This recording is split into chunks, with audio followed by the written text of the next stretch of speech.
Assalamu alaikum students. Today we are going to talk about the life of William Shakespeare. So I'm going to cover birth, family, education, marriage, children, career and death of William Shakespeare. So by the end of the lecture you will be able to remember about his life and career.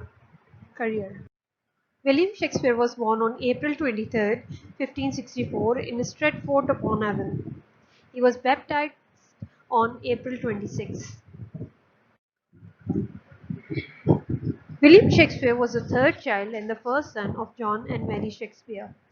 John Shakespeare was a whithaver, a maker of leather goods. He used to make purses, belts, and gloves of leather. John was also a prominent man in Stratford. By 1560, he was one of the 14 members of the town council. If we talk about the education of Shakespeare, he attended the King's Grammar School. There, he studied Latin grammar and literature and rhetoric, that is the use of the language. And basically, the school focused on the reading and the writing skills. On November 28, 1582, William married Anne Hathaway of Stratford, and he was 26 when he married to William Shakespeare. William's first son, Susanna, was baptized in Stratford sometimes in May 1583. He has got twins as well, Hamnet and Judith, who were born in February 1585. Hamnet, who was William's only son, died in 1596 when he was only 11 years old.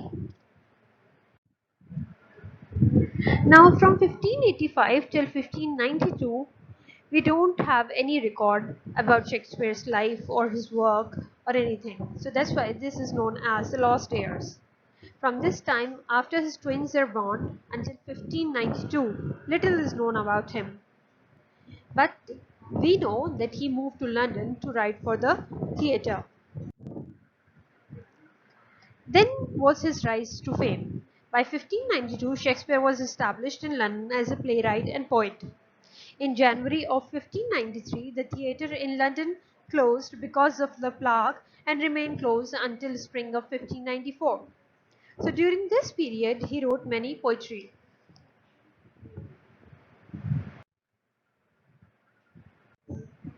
Now let's talk about his career.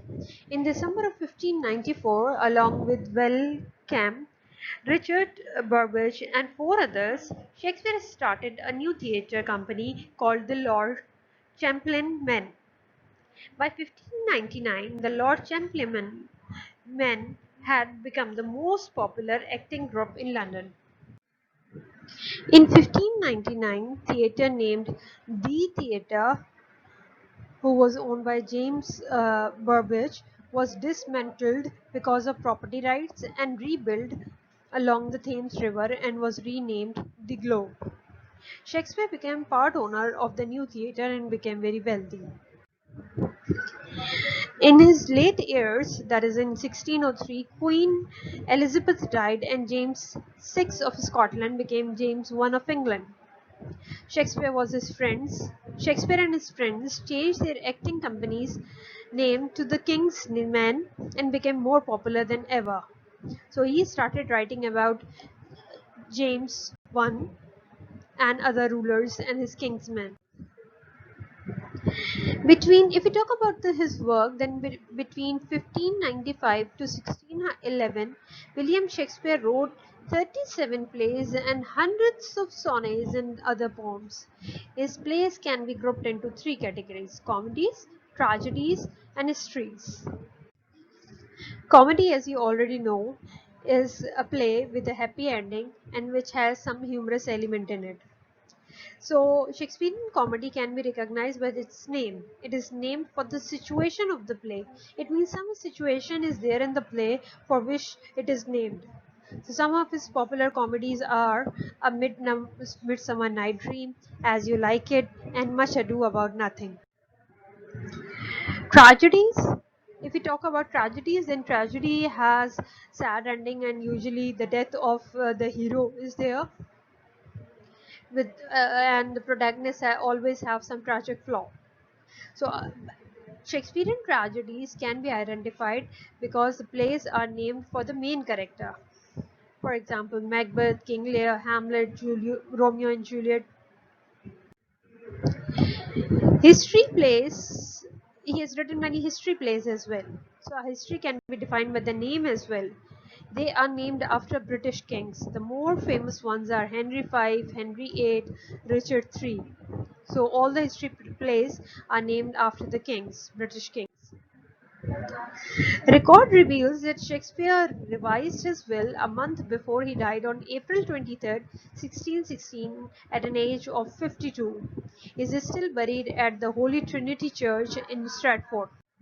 Shakespeare wrote an epitaph that is inscribed on his tomb as a warning to grave robbers. It says, "Good friends, for Jesus' sake, be forbear to dig the dust in close here. Blessed be a man that spares these stones, and cursed be he that moves my bones." So this is what is engraved on his tombstone. In 1623, actors in Shakespeare's theatre company put together all his work and published them as first folio.